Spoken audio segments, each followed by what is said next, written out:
Welcome to lecture 11 on electrical machines 1, and we have started discussing about modeling a practical transformer. Earlier we started with ideal transformer, which means that windings has got no resistances, leakage flux is negligibly small, there is no core loss, and then it was so easy. Only thing, when you connect a load on the secondary side, there will be a reflected current, and that will decide the primary current. Similarly, we found out what will be the equivalent circuit referred to the source side, that is primary side, and to the referred to the load side or secondary side. Then we started discussing about practical transformer. I first told that okay, let us first assume that only there exists finite magnetizing current. It is not fully a practical transformer, but only a transformer having a finite magnetizing current. Then that can be taken into account by connecting an external, considering an external resistance to be connected across the primary side of the ideal transformer, XM we called it, magnetizing reactance. Then we considered resistance as well as leakage flux, and finally last time we obtained the equivalent circuit of a practical transformer. As this is suppose the practical transformer, where you apply voltage V 1 and frequency f, then these are the terminal voltages you get at the terminal V 2 and f, same frequency voltage, and these are dots. And so, with respect to these two terminals which are available to me, I can model it as an ideal transformer. Okay. For example, I will model it by an ideal transformer like this. I will assume this is the ideal transformer, and that is this portion is ideal transformer,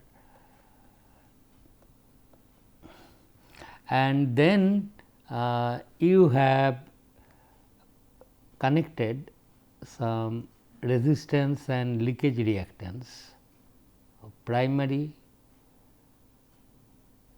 and here is your magnetizing reactance JXM, and then here also the secondary winding resistance R2 and JX2, and this is R1 JX1. To simplify matter, I am using now, I am replacing XL1, which is leakage reactance standing for, I will simply write it by X1 in order to always writing L. So, X1, X2 small letters I have used because their values are small, leakage flux is small, and this portion is ideal transformer. And this voltage, mind you, these are the two terminals.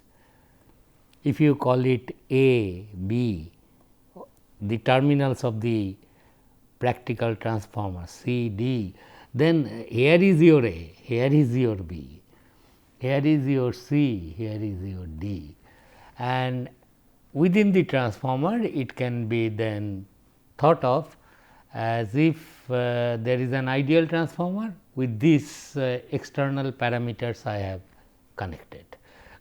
And then we have seen how to, this is V 1 F 1 and this is V 2 F 2. What is this voltage? This is your E 1 and this is your E 2. Mind you, there is now distinction between E 2 and V 2, similarly with E 1 and V 1, these two are dots. And if you connect load here,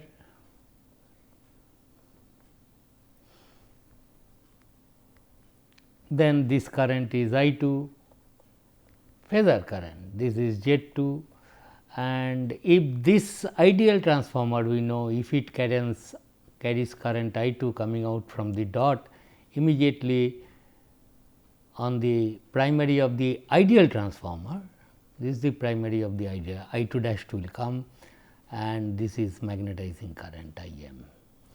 Magnetizing current is produced by E 1, and then to this current is the total current, which will be this current. Because I cannot go inside the practical transformer to see all these things are not there in fact.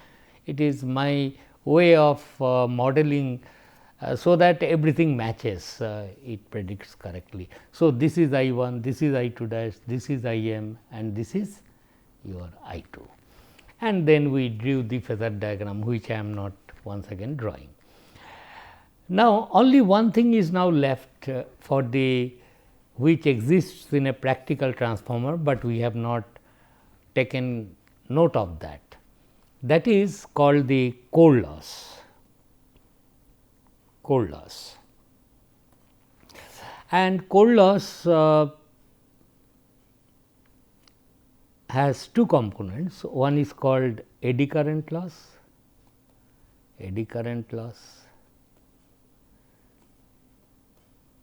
and the other is called hysteresis loss.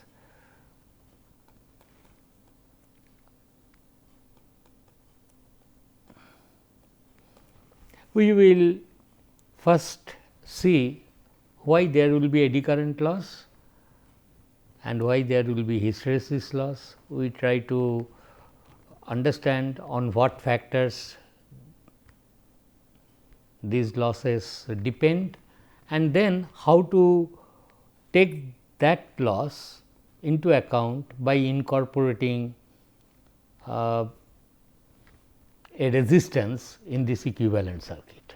That is the goal, because after all that something becoming the, as I told you, this core of the transformer will become hot whenever there will be a changing magnetic field perpendicular to the area of cross section exists in the core.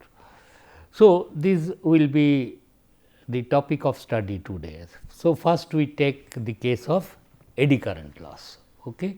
That is what we will do. First we will understand eddy current loss, then we will try to impose it on a. Mind you, in a transformer this was the case.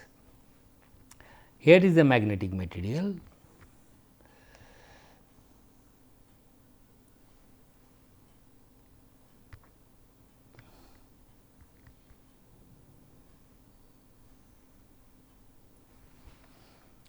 Okay, and this material has got a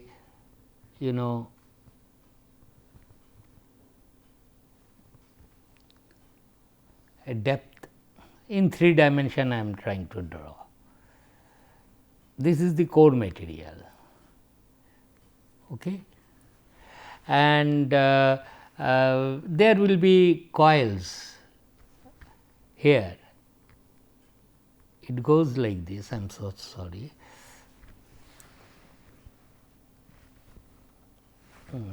Anyway, I will take this one, I will take it out. So, this is the coil,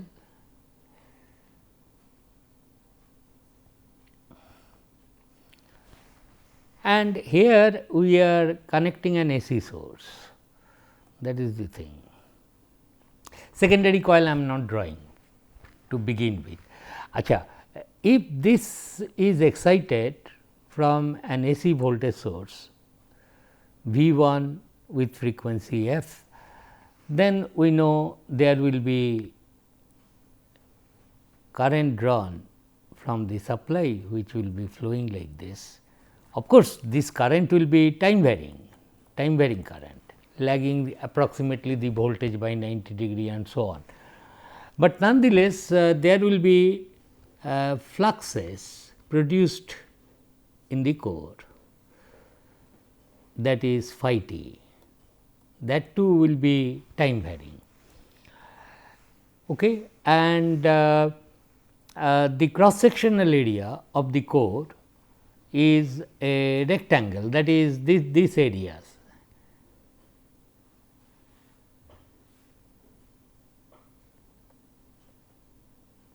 This is the area, and this area let us assume is constant throughout the core. So, flux will be flowing perpendicular to the area. Any area you consider, that flux is crossing perpendicular to that area. This is called core area, sectional area of the core.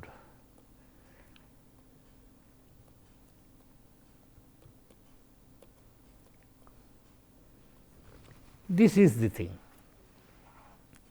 Mind you, core is a say ferromagnetic material made of iron, and it is solid like this, and this core material is also conducting. Core material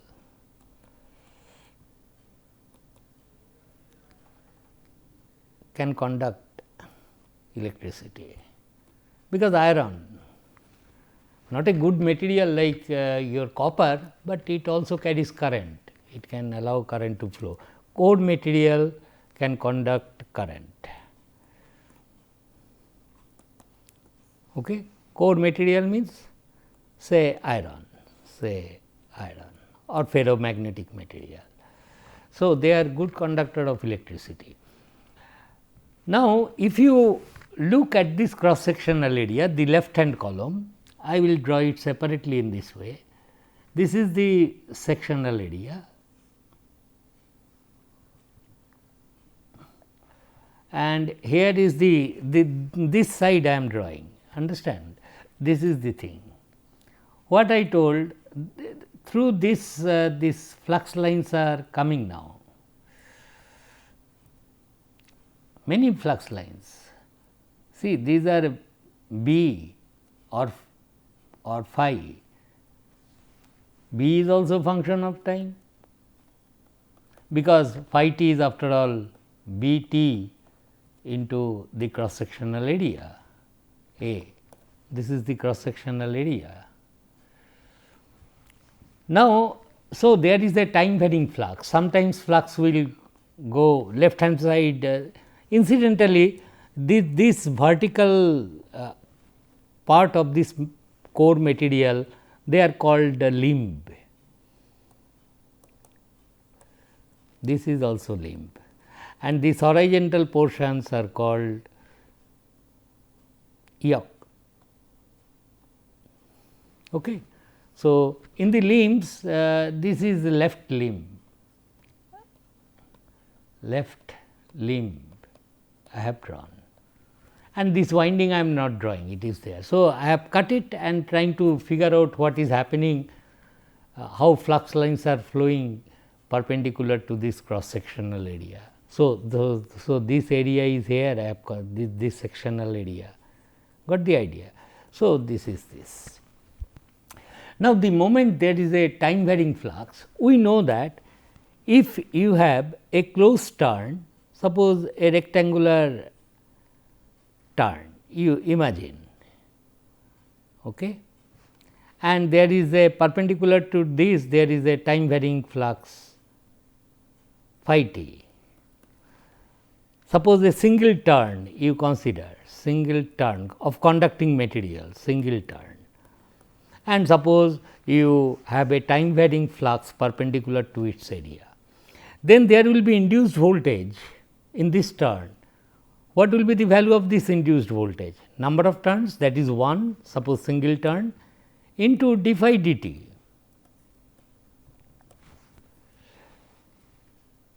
And what will be the RMS voltage? RMS voltage in this single turn,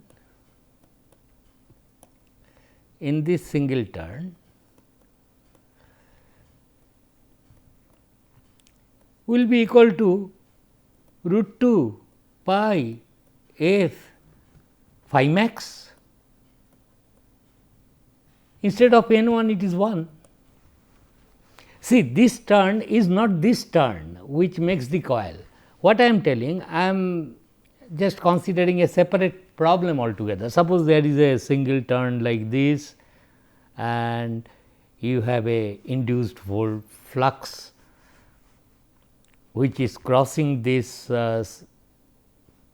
coil area in a perpendicular direction, then the induced voltage is n d phi dt and its RMS value will be just like a transformer, and that value will be root 2 pi f phi max into 1. And if this coil is closed, you first imagine as if this coil I have not I have connected a switch, suppose. Then across this coil two terminals, suppose it is opened, that is let me do it like this. Suppose imagine there is a, so there is a flux here. So, between these two terminals then an RMS voltage exists of this magnitude. Therefore, if this turn is closed onto itself, that is this is closed, then I will say there was an induced voltage and now this induced voltage will drive a current in this loop. Why not? Because it has become a seat of EMF, as it happens in any turn in the primary and secondary coil, and it is, if it is closed, then I will say this RMS voltage whatever is induced here, that divided by the resistance of this turn will give me the current, and that current too will be time varying, AC current will be flowing. What will be the direction of the current? If suppose phi t is going up and increasing, then from Lenge's law I know the direction of the induced current in this loop should be such that it will oppose this increase in flux, that is it will be why it went on like this. So, this was my turn. So, the direction of the current has to be like this. Who will drive this current? This induced voltage, and the circuit is already closed if it is a closed loop, and this current has to be like this, so that it can oppose the increase in phi 2 for which the induced voltage is there, that was the cause. So, that will be the direction of the current, it will try to oppose the cause. And if I want to know what will be the, if the current flows here, then there will be power loss in this loop, and that power loss will be I square into resistance of the path if you neglect the inductance of this loop. A single turn inductance is neglected.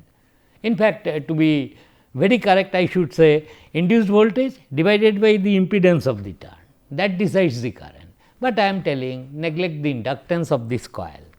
Why? Because single turn inductance is proportional to n square and so on, let us neglect. So, that is this is a information which is true whether you are studying transformer or not.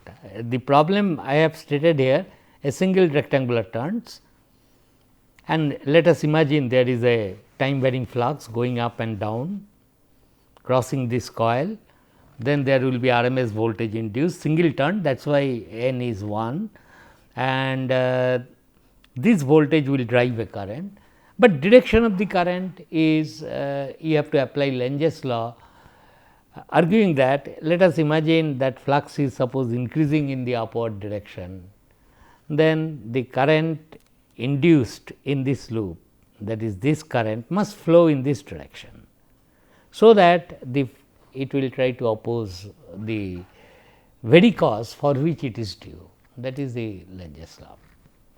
Achha, with this background, let us now come here in the transformer core what is happening. In the transformer core, as I told you, this IT magnetizing current has produced this phi t here, huh? And imagine any section either here or there where not, and every section the same flux is crossing, and it is a solid piece of iron, suppose solid iron.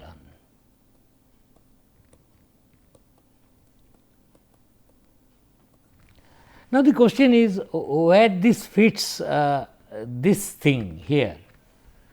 It is like this. If I simply draw this way, try to understand first. This is the, suppose I am looking from the top, this thing I am looking from the top. This is the section, the flux lines are coming out. So, flux lines are, suppose this is the direction of B. I have just shown one line, P is coming out, and if it is coming out and it is time varying, going up and down. Now, what you do? You consider a closed path like this.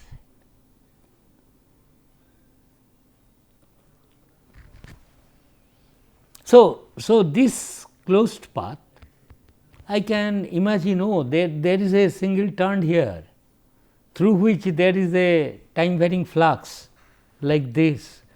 Therefore, in this path, in this loop which I have considered, there will be an induced voltage whose value will be root 2 pi f phi max enclosed by this area, not this full phi max. If you consider a single loop like this, then you have to take this area and then calculate what is the phi max there into 1, and this switch is already closed, you have nothing to do. Imagine any closed path through this time varying flux perpendicular to this area, and there will be induced voltage, and there will be, if it is going up, your eddy current loss, direction of eddy current in this single path considered should be like this, because your B is coming out and it will go inside because of this induced current. It will try to oppose that cause. B was increasing upward direction. So, it will try to oppose the cause, and this current is called IAD, eddy current. Now, the big question is, this thing, does it happen to this selected so called closed loop? No, it will happen in all the possible. Suppose this is the cross sectional area, you can select a path like this, you can select a path like this. Are you getting? These are paths of eddy current, eddy paths. You can select a path like this. Any closed path you imagine, there will be induced voltage in that loop. You can figure out how much it will be, and that divided by the resistance of this path will give me the current in this loop, next loop, next loop. I mean, therefore, these currents, eddy currents will be, I cannot avoid. If it is a solid piece of iron, and if we are claiming that it is a time varying field exists here perpendicular to this cross sectional area, then eddy currents will be flowing. It is not in the coil, induced voltage in the core, and there will be eddy currents. And because of that, this each of this loop current, I square into R of this path, I square into R of this path. So, if it is a solid piece of iron, you will find it has become hot if you touch this one with your hand. Core material, if you touch, it will become hot. Therefore, there will be power loss. where the power loss takes place in a transformer in the winding resistance, coil resistances R1 R2, whenever they will carry current there will be power loss taking place. That is incidentally called copper loss. That will come discuss in detail, but what I am telling, if you touch the core it will become hot. Why it will become hot? There is no electrical connection between the coil and the core, which is made of say iron, solid iron. The reason, one of the reasons will be because of this, because through the sectional area a time varying flux exists and you choose any conceivable closed path, there will be induced voltage and eddy currents. It may not be rectangular, any arbitrary path loop. Now, after looking at it, if I say okay, the path is like this, will there be some eddy current like this? Yes, it will be. Now, we shall try to understand what should I do to reduce this loss. No mathematics first, physically I mean try to understand why this eddy current loss occurs, because so much sectional area, so many area. It looks like it will be very difficult to calculate the eddy current loss. It is not, in fact, it is not so easy. You have to write field equation, this, that to solve the eddy currents and try to estimate the eddy current power loss. That we have to estimate. But I can understand by applying a common sense that these eddy losses can be reduced if I, instead of using a solid block of iron like this, what I will do, I will use thin plates. Suppose I say there is iron plates, I am drawing it still thicker. This is I will go to next page. What I will do is this core material, this was the solid sectional area of the core, the solid iron. Instead of doing like this, what I can do, I will take plates, thinner plates, and keep them side by side.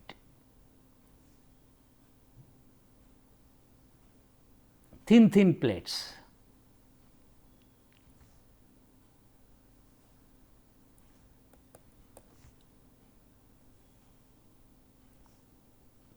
Are you with me?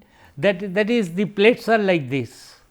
You chop this thing with a cutting tools, okay, slices, like your pages of book. Thickness of the book will be achieved. So this is the width of this iron, this was the length, whatever it is, sectional area. The same sectional area can be realized by, instead of using a solid block of iron, thinner plates. That is, you take one plate here, take another plate there, and stack them together, clamp them to get, I think you have got the idea. So, the sectional area from the top, if you look, it will look like this, okay, thin plates. I will show you.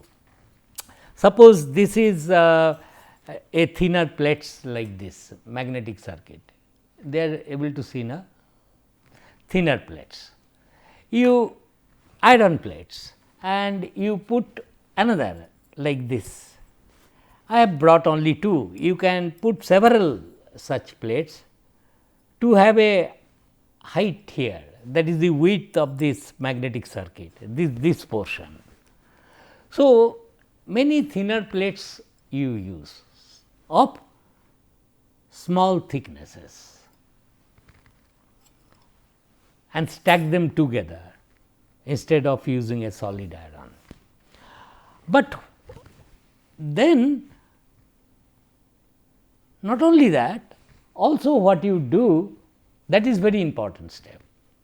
You simply, it is a solid iron, you simply cut it in different pieces, stack them together. No, not like that. Then what you have to do is you have to give a varnish coating to each plate, give a varnish insulation, paint it, varnish insulation, so that each plate is electrically insulated from the next plate.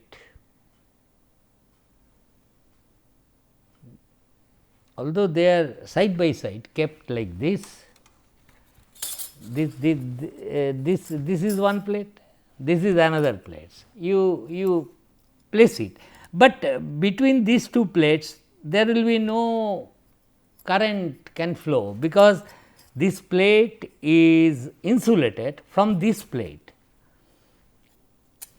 while you are putting. So, each plate has its own electrical identity, it is not dictated by the others.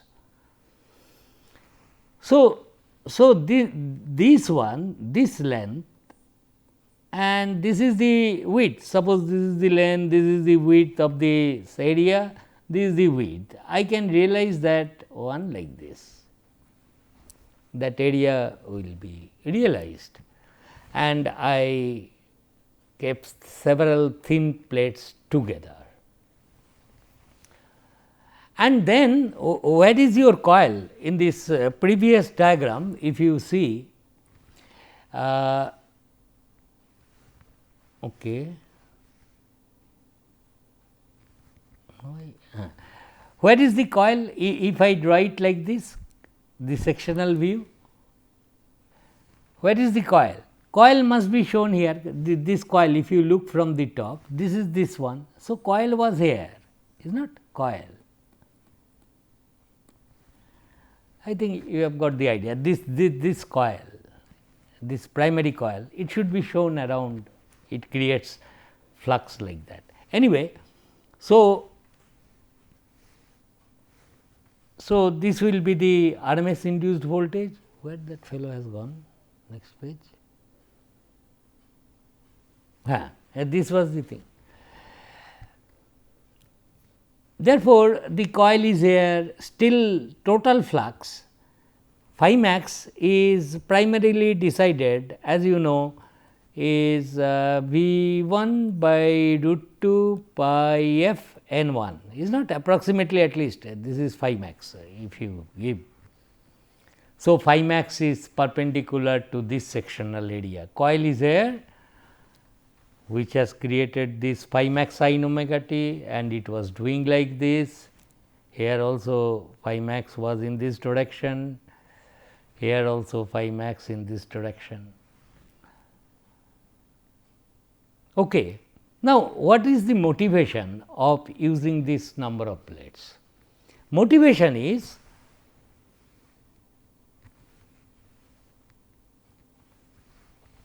if it is a solid piece of iron, the area you can have many number of closed path, as I told you, and each one of them is carrying eddy current loss, eddy current loss will be created, losses will be more.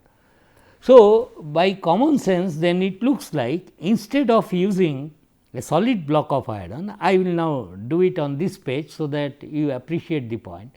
Instead of using a solid piece of iron, if I use thinner plates like this, I am showing the gap larger, so that we understand the point. So, this is a plate and there is phi perpendicular to this, there will be eddy currents now, but if you make thinner plates, the eddy current paths or number of paths available will become less for each of the plates. Getting each plate is electrically insulated from the other. So, if you want to concentrate on a single plate, you will see, oh, in this plate the eddy current loss will be less, because of the thing. Therefore, we will use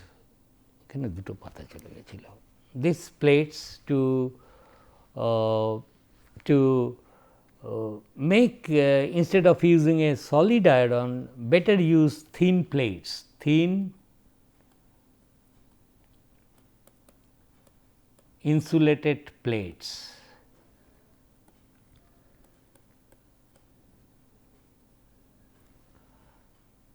Instead of